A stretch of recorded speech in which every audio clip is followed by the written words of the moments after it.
আমি পদ্মা চন্দ্রধার। পদ্মা? তুমি পদ্মা আমার অন্তঃপুরে কি করছো? চন্দ্রধার, আমি মনে বড় আশা নিয়ে এসেছি তোমার কাছে চন্দ্রধার। কি আশা তোমার তাই বলো? আমায় একটি পুষ্প দাও চন্দ্রধার। ও তাই বুঝি তুমি পুষ্পের জন্য আমার কাছে আশা নিয়ে এসেছো?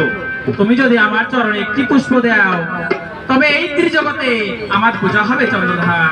কখনো না। ওই বেদিনীকে আমি পুষ্প দেবো? কখনো নয়। চন্দ্রধার, আর বেদিনী বলে গাল দিও না আমাকে। আমি তোমাকে বারবার করে বলছি একটি পুষ্প আমায় দাও, তোমার মঙ্গল হবে। ওই যে হস্তে পুজো আমি দেবেছিল পানি, সেই হস্তে পুজবো আমি মিথ্যাং মনে করি। কখনো নয়। চন্দ্রধার, তুমিও কি জানো না আমিও কার কন্যা? আমিও সে দেবাদেবী মহাদেবের কন্যা, যার তুমি পরম ভক্ত।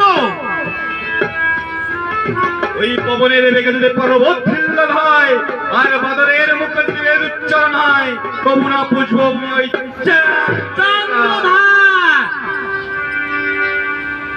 মানব কুলে জন্ম নিয়ে তোমার এত অহংকার, এই অহংকার চূর্ণ করো এই মনসা। এই পূবের ভারতে পশ্চিম উদয় হয়, তবু না পুজবো আমি তুমিও শুনে রাখো চন্দ্রধার, খেলা আছে তোমার ওই 6 বছর ধরে। কাল লাগে দংশন করে ফেলবো আমি ওই কালী দহে চলে। পাবের দুষ্ট নেতো নেতো নেতো